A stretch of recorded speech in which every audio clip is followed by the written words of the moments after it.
YT.com. I am Marlene and I am your host for today. And for today, we're diving into the part of every thriving company, their revenue cycle. From sales order to cash collections, we're breaking down the bits of the business that keeps the money moving. Whether you're a student, entrepreneur, or a finance pro, get ready to level up your understanding of transactions that drive success. Let's decode the cycle with Gerald Kelly and Jamila Commander. Hey G, let's start with the basics. How do companies handle sales order? What's the process like, and what are some common mistakes that they might make? And how do companies process others' order and etc. Okay, so before we dive in to what is the answer for that question is, I'm going to give you a simple definition of what is revenue cycle is. Pag sinabi natin revenue cycle, it is just the direct exchange of goods and services between the seller and the buyer. What makes it complicated is when there is an involvement of sales or credit. So, pag si customer is nagutang sa atin, kaya nagkakaroon tayo dito tayo magsastart sa sales order sa customer. Si customer, makaka-receive tayo sa kanya ng customer order. Yung customer order is, it may or may not be in a physical document kasi nakaka-receive tayo either by through telephone or via mail. And by that, kailangan natin siya i-transcribe into a sales order. Yung sales order na yun, nakalagay lahat doon ng mga vital information katulad ng pangalan ng customer, address niya, yung gusto niyang bilhin, yung bawat price ng bawat bilhin ng customer.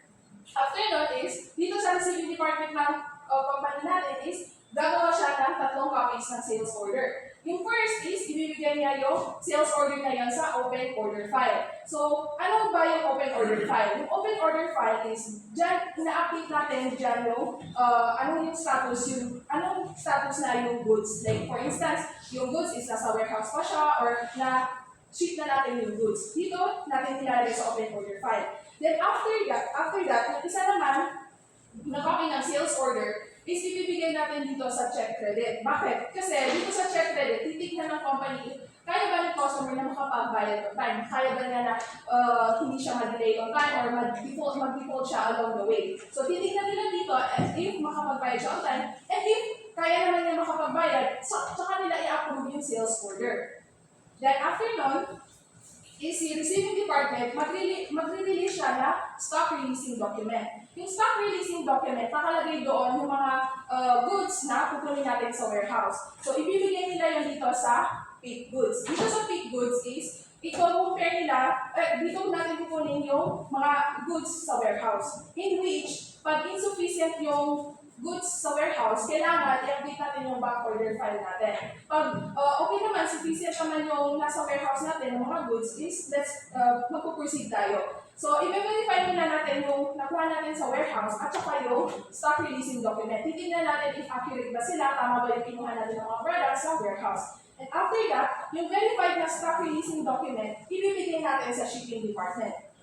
So, dito sa shipping department, ang gagawin nila dito is, at the same time na nangyayari kasi ito is, makaka-receive siya na packing slip at receive shipping notice from the receiving department. So, ano ba yung packing slip? Packing slip is, dinidescribe lang naman niya yung content na goods na i-ship nila. Yung shipping notice naman, nakalagay doon lahat ng mga free charges, kailan ba i-ship yung goods, at saka yung additional charges na babayaran. So, pag nabigyan nila dito sa shipping goods, sa shipping department, is i-verify nila ng shipping department kung accurate ba yung packing slip, shipping notice, at saka yung na-receive nila na verified stock release document. Kung accurate ba sila, tama ba yung isi-ship natin na goods. After that, tsaka pa lang ipapack yung goods. So pagka-pack natin ng goods, magpe-prepare tayo ng bill of lading. So ano ba yung bill of lading?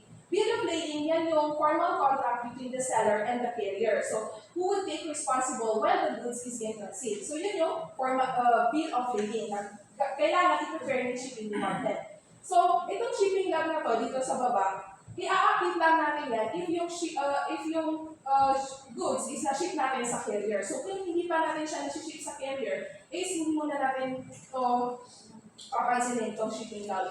So, while nangyayari yan, dito naman tayo sa receiving order sa part ng billing. dito is, di ba yung na-approve natin na sales order, isisend naman natin yun sa billing department. Dito sa billing department, is ilalagay muna natin yung sales order sa sales order pending file. Bakit? Kasi hihintayin natin na maka-receive tayo ng shipping notice from the shipping department na na-ship na natin yung goods. Tsaka pa lang si billing customer na ibibil niya yung sales order. And after that, pagka-bill niya is update natin yung sales journal natin. Kasi dito sa sales journal is special journal to na nilalagay lang dito sa mga completed transaction ng company. And after that, magbibigay si billing department ng sales invoice sa customer natin. Doon nakalagay lahat ng mga babayaran ng customer sa atin.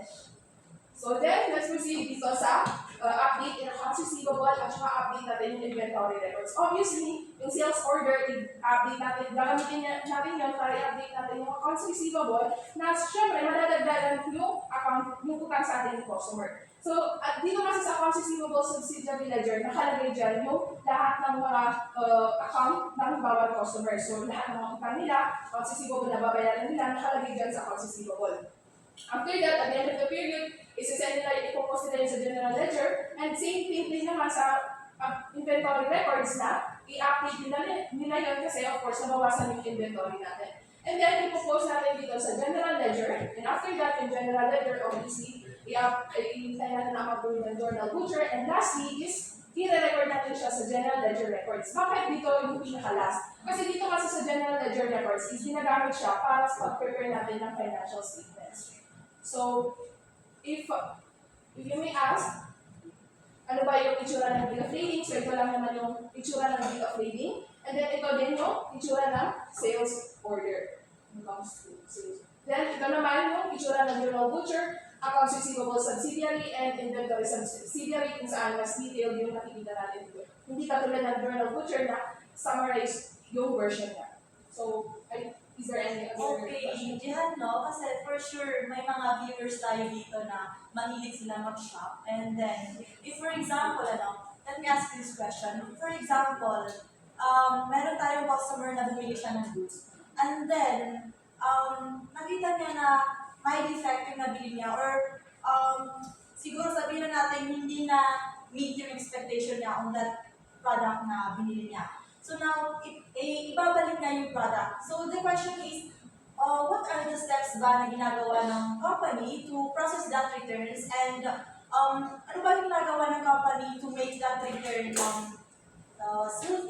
smooth experience for the customer? Okay, so of course, in terms of sales return procedure, there are various reasons bakit binabalik sa atin ng customer. It's either yung na-send natin sa kanila merchandise is mali, or defective pala yung na-send natin kay customer, or while the goods is in transit is damaged siya. Or it's either yung buyer is nalit sa kanya yung pag-send sa kanya ng packaging ng goods, kaya ayaw na niya receive.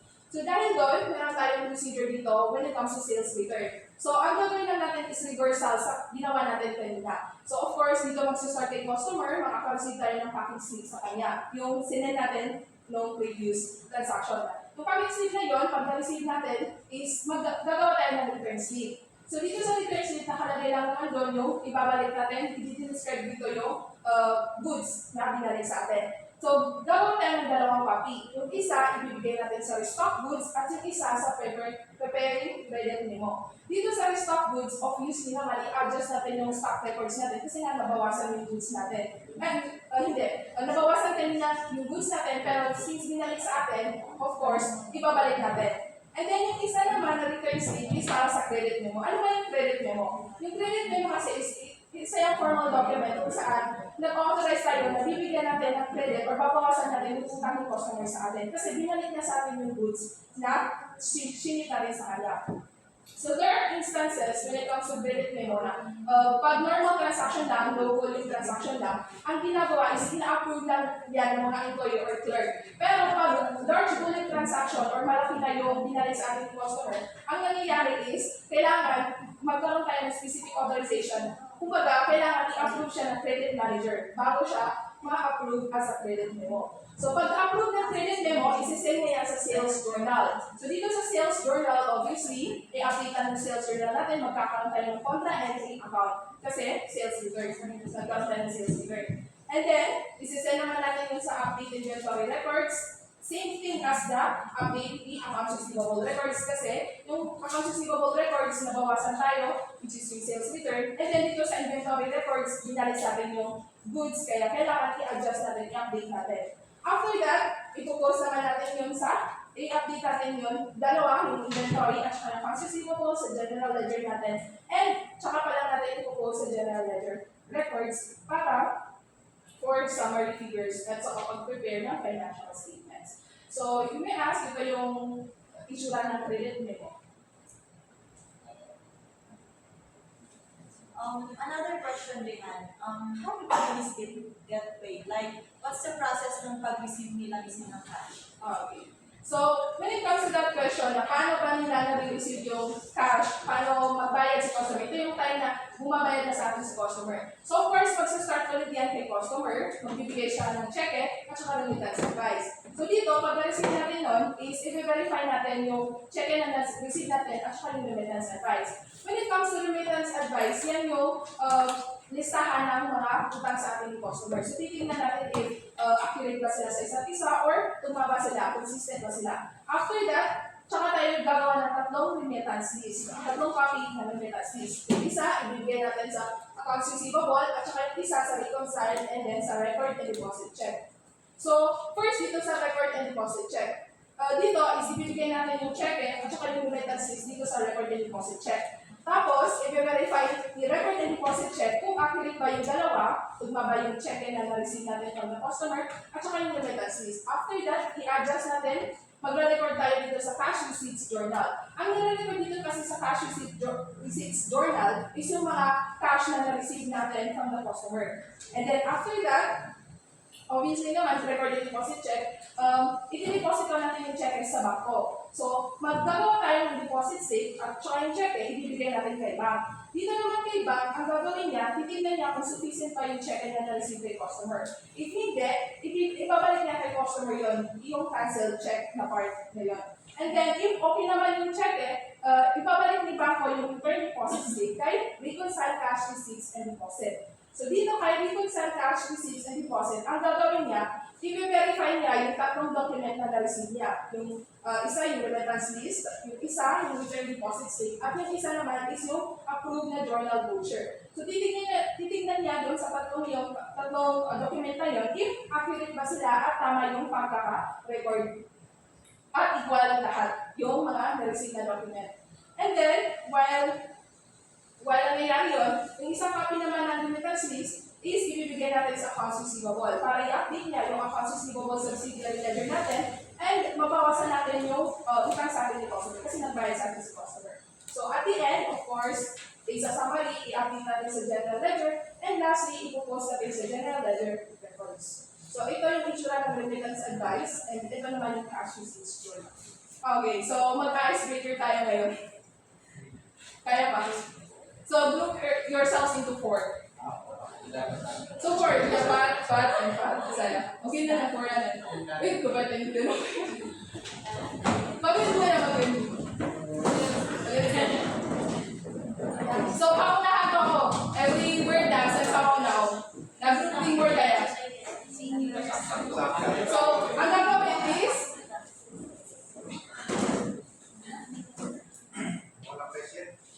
the general instruction, decode the scrambled word, give it as fast as you could. From easy to average until difficult, group yourselves into 4 and try to answer it. The team with the high score will be the champion in this round. So, pabilisan ako. Sa naman. Correct. Then, sales. Okay, no. Control. Oh. Control.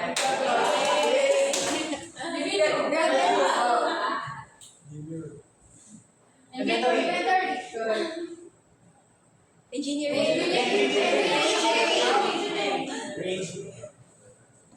Yun lang. Ayun lang. So, hi everybody. We have a commenter here from our live stream. Ang sabi, may mga problema or challenges din po bang na-encounter sa organic cycle? Actually, yes, meron yan siya. And isa na doon yung fraud. Kasi yung fraud, hindi talaga naiiwasan sa isang company. That is why we have what we call revenue cycle controls. Ano ibig sabihin ng revenue cycle controls? So revenue cycle, under revenue cycle controls, we actually have 6. We have number 1, we have the transaction. I'm sure yung mga viewers natin, alam nila yan because I'm sure naririnig na nila to. So we actually have 6. Number 1, we have the transaction authorization. Number 2, we have the segregation of duties. Number 3, supervision. Number 4, accounting records. Number 5, we have the access controls, and lastly, we have the independent verification. Now, starting off with this transaction authorization, ano ibig sabihin ng transaction authorization? Dito, it ensures that only valid transactions lang talaga yung pinoprocess ng company. Paano ba yun siya ginagawa? Let's say, if my customer na gustong mangutang, hindi yan siya agad-agad na pinapautang kasi we still have what we call credit checking. Tinitingnan yung credit worthiness of the customer kung talagang nagbabayad ba talaga sila ng utang time. Let's say, di ba sa Shopee, like, if you activated your SPay later, magkakaroon ka ng credit limit. Doon, tinitingnan if talagang nagbabayad ka ba talaga on time, nababayaran mo ba talaga yung utang mo. Now, dito sa credit checking, this is actually under credit department. Now, as for return policy, dito naman, if may customer tayo na gustong mag-return ng products nila, hindi yan agad-agad na return kasi we still have policies na pina-follow, no? And accordingly, most organizations, meron talaga silang specific rules na pina-follow, depending yan if material ba talaga yung transactions. Now, again, itong return policy, this is still under the credit department. Now, as for remittances, dito, ang ginagawa dito, tinitingnan if yung cash receipts ba galing sa customer, nag-coincide ba siya sa remittance advice? What is remittance advice? Remittance advice, yan actually yung records of transactions. And involved na din dyan yung transaction authorization talaga. Yeah. Another comment says, credit department lang po ba ang department na involved sa revenue cycle? Actually, no. Hindi lang naman ang credit department ang involved kasi we still have sales department, shipping department, purchasing department, and warehouse. Madami pa yan sila. Kaya nga, kasi the reason why iba-iba yung naka-assign or iba-iba yung departments, kasi iba-iba yan silang mga functions. Kasi hindi pwede na isang tao or isang department lang talaga yung nag-handle ng isang task o isang function. That is why we have what we call segregation of duties or SOD. Yan yung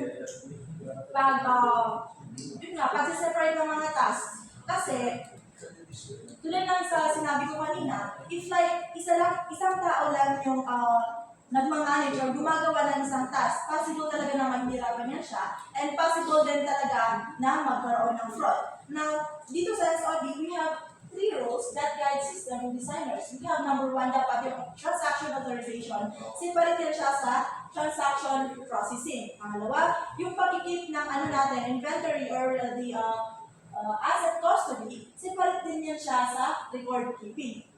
Jamie Wade, why is it necessary that there is a segregation of duties for the sake of our live streamers today?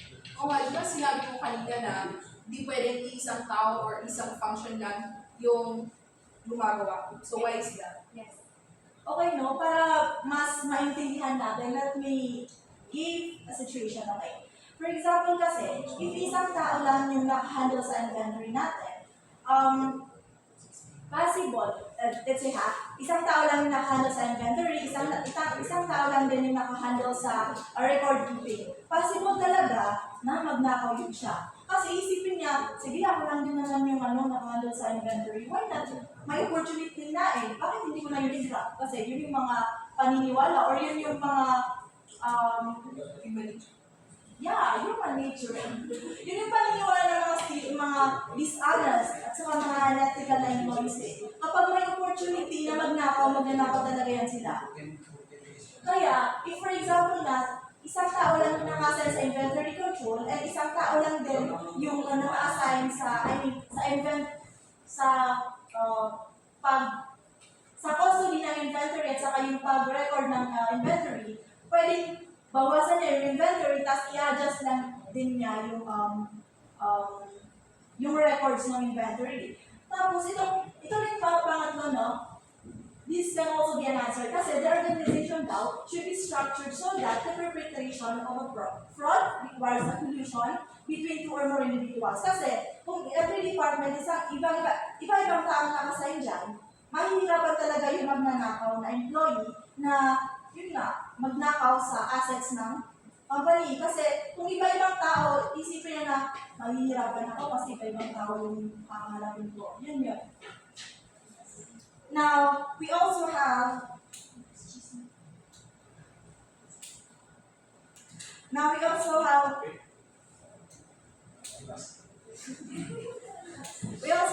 the accounting records. Itong accounting records, ginagamit ko sa audit trail. If for example, may error, nagkaroon ng error sa record keeping let's say may error. Ang ginagawa, nag-audit trail tayo. Paano ginagawa yung audit trail? That is why we have what we call pre-numbered documents. These are pre-numbered documents talaga. Let's say, for example, sa mga source sales journal, naka-numbered yan sila, like 1, 2, 3, 4, 5. If makita mo na yung sales journal natin nakalagay 1, 2, 3, din wala ng 4, diretso 5, ibig sabihin yun may error talaga. That is why, importante talaga itong pre-numbered documents. Now we have the special journals, by grouping similar transactions together into special journals. The system provides a concise record of any time past events. Now, itong subsidiary ledgers and general ledgers, very familiar tayo na, no? They are the basis for the financial statement preparation. Now, as for the files, kailangan talaga na nakikipan sa company ng files. Itong files na to, ito yung mga permanent and, what do you call that? Permanent and temporary files. An example ng mga files, we have here the open sales order files. Ang ibig sabihin ng open sales order file, yan yung status ng customer orders. Shipping log, ito naman yung mga orders na na-ship na. Credit records file, ito yung credit records, basically. Sales order pending file, ito naman yung mga order na hindi pa siya nasi-ship. Back order file, ito naman yung order na out of stock. Tapos, journal voucher file, ito naman yung list of all journal voucher posted to the general ledger.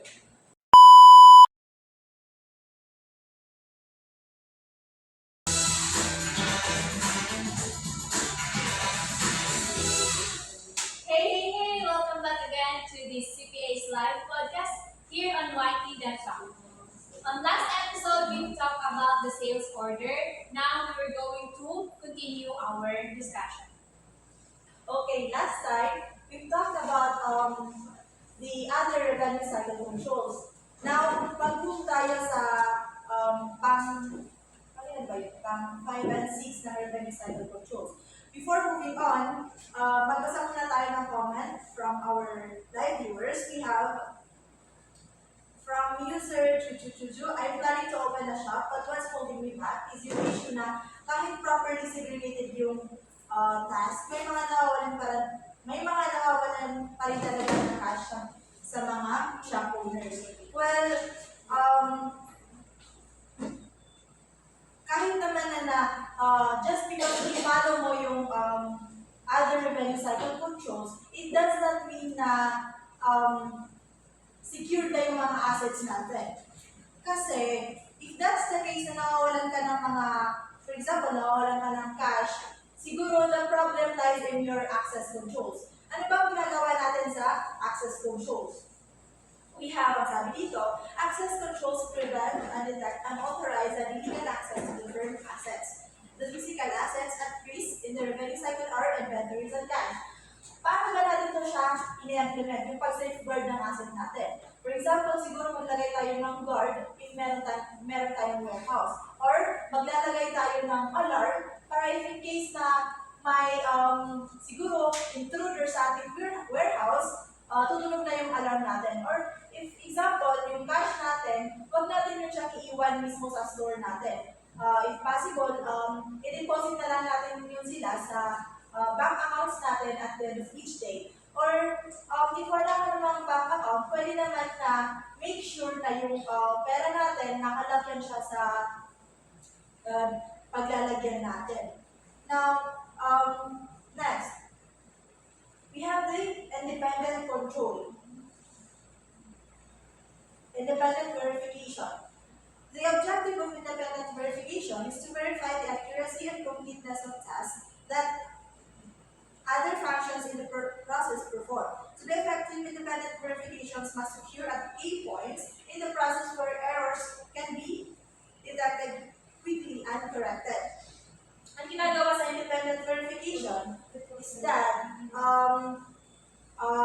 meron talagang nakaseparate na tao na nag-check if tama ba yung task na ginagawa or yung process ba na ginagawa ng every employee is tama ba yan siya. Now next, we have physical systems. Sa physical system, we have the manual system and the computer-based system. Sa manual system, we have the sales order processing in which dito sa sales order processing, na-discuss na to yung Shani Jehan. In which, magsisimula yung sales order processing sa sales department, mapunta sa credit department, warehouse procedure, and then the shipping department, then we have the billing department, tapos yung accounts receivable, inventory control, general ledger department, and general ledger department. Now next, we have the sales return procedure and the cash receipts procedure. By the way, hindi ko na to siya i-discuss kasi na-discuss naman na to ni Jehan last time. Now, next we have the computer-based accounting. Ang sabi, computer-based accounting system can be viewed as technological innovation in AIS as a continuum with automation at one and re-engineering at the other. Ibig sabihin ng automation, it involves using the technology to improve the efficiency and effectiveness of a task. Basta tandaan lang, it's just automatic kapag computer-based. We have the re-engineering. It involves radically rethinking the business processes and the workflow. Ito siya, hindi ko na daw siya i-discuss na rin kasi mali-discuss din naman dito siya later. Automating sales order processing with batch technology. We have manggagaling yan siya sa sales department, papunta sa credit department approval, and then sa warehouse procedure. The next, pinakalas sa shipping department. What's keystroke? The keystroke converts the hard copy shipping notices to digital form to produce a transaction files of sales order. Ano ibig sabihin ng mga yan? We have the edit run. The edit program recalculates the batch control totals to reflect any changes due to the removal of error records. Bale, basically, edit run is just yung pag-edit ng if may nagkamalian. Update procedures, the update program posts the first transaction to the corresponding inventory and AR subsidiary records using the secondary keys to locate the records directly. Update the records, kung ano yung nagkamali doon niya, update lang yan siya sa computer. Next, we have sales order number. Ang sabi dito, sales order number is the primary key. Bakit daw? Kasi yung sales order number, it is the only field daw that uniquely identifies each record in the file. Whereas yung accounting number and inventory number, hindi sila primary primary keys. Secondary keys lang sila kasi nga, neither of them uniquely identifies sales order records. Break tayo na ating ice break. Are you guys ready? Yes. Pag-ready sila tayo. Can you please stand up and read these mechanics and disclaimers for me?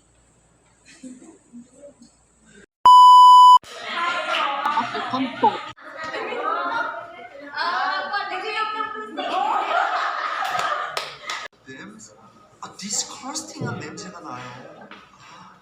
디스커스팅 쉣. 사랑해 강태씨 사랑한다고 사랑합니까? 진짜 얼마나 사랑해 사랑한다고! 사랑한다니까? 진짜 너무너무 사랑해! 너도 멋지냐? 내가 사랑한다, 너 왜 도망쳐? 왜? 사랑해!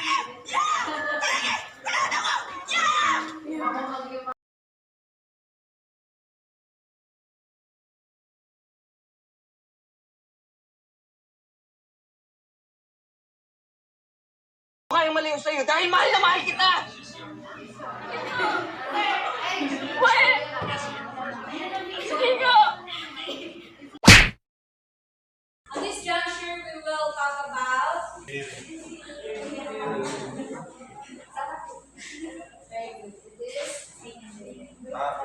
you know, in order to keep our business staying, we have to make sure that as a business owner, we have to make sure that we are up to date and open to changes. That is why reengineering was invented to help businesses operate in an efficient and faster way by simply eliminating non-value-added activities. Now, for example, is reengineering your sales order processing. This is very useful kasi it happens real time. So after we receive ng sales department ang ating customer's order, the sales department will now use a terminal to process our sales order system. Tapos sa sales order system, dyan nangyayari kung paano ititingnan nila yung mga customer's data, kung eligible ba sila na ipagkakutaan or pagkabigyan ng products, and then titingnan din natin kung may mga products pa ba tayo sa ating inventory na kailangan natin or pwede natin mailagay sa kanila. And then, the sales order system will now give this to the warehouse department, and other copy will now be in terminal shipping department. Tapos, isi-ship na yon ni shipping department sa customers, and then label N as default value when the record is created, and Y naman, meaning the product was shipped and can now be billed. Tapos, dito sa reengineering na to, mas mapapadali yung buhay ng mga business owner kasi si system na ang bahala sa paggagawa or pagpaprocess ng general ledger update procedure at i-update na ang mga inventory, ang mga cost of goods sold, at i-bill yung mga customer. Okay. My viewer tayo dito sabi, yeah, but isn't it costly since malaking changes talaga ang Correct dyan. Since it is not a simple quick of change, but rather a major change. Come to think of it, if you're running your business manually till now, you're forgiving the chance of efficiency and convenience. That is why, though it is costly, maraming successful business owner na talagang nag-invest sa ganitong kalaking bagay for the betterment of their business. Let me present to you the advantage of real-time processing. First, it shortens the cash cycle of the firm, no lags, hence faster transactions. Second, it can give the firm a competitive advantage in the marketplace. By that, easy update of your inventory, maximize your customer satisfaction, no bug order, thus increasing sale. Third, easier detection of errors, improving efficiency and effectiveness of operation. And lastly, it reduces the amount of paper documents since lahat ng transaction na ginagawa, mostly digital, very eco-friendly today. So another comment, what happens next after the customer makes payment? Oh, sure. So right after the customer makes payment, since the payment is a discrete transaction or a discrete event, the system processes it in batch, meaning or basically collecting the multiple payments from various customers and then processing them together, usually every end of the day at ginagawa. And we call that automated cash receipt procedure. We can see the department per caller. From the mailroom, the clerk separates the check and remittance list. And remittance advice from the customer and prepares the remittance list. From the mailroom, the mailroom clerk will separate the remittance advice and the check and will now produce a remittance list. Tapos, a copy of that, makikita niyo yung mga lines, a copy of a remittance list and a copy of this check will now give it to the accounts receivable department, and a copy also of remittance list and the remittance advice will give it to the cash receipt department. And via terminal, the cash receipt transaction file will be processed. And yan siya, yung mga ginagawa nito is sa system yung ginagawa, hindi yung ginagawa ng mga tao.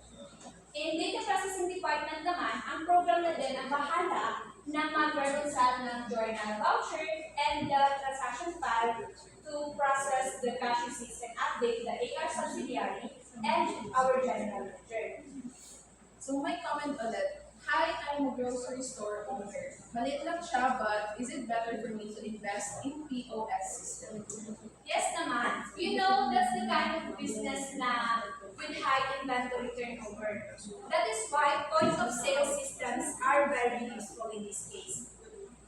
By using a point of sale system, it will be easy for you to manage your inventory since agad-agad na nagre-reflect sa system yung inventory mo just by scanning the universal product code o yung the UPC na nakikita natin sa mga products. Also, my advice to those businesses with high inventory turnover is to make use of electronic data interchange. Basically, yung system ng dalawang company ang nag-uusap following the format set for them. So, kunyari, yung system ng isang store owner running out of inventory. So, yung system na yon, mag-forward yun ng notice doon sa system ng kanyang supplier para i-indicate na oy, nauubusan na kami ng inventory, magpadala ka na ulit. Yun, hindi siya ginagawa ng mga people or the human interaction kasi yung system na yung bahala mag-process nun. Na, of course, sinet na ng mga sinet mo as a business owner. Kaya in effect, hindi talaga siya pinapakialaman or with no human connection at all. And I think expanding business online or using the internet is also a great deal. Look at Amazon, Shopee, and also maraming banks na ngayon yung nagpo-process online, di ba? And they give online services. And another thing is to make use of computer-based system. Very helpful sa mga medium-sized businesses sa pag-manage ng financial transactions and accounting tasks nila like doing their general ledger module, inventory control module, payroll and disbursement, cash receipts module, and sales order modules. But of course, before doing all of this, you need to think about the risk and control that needs to be undertaken.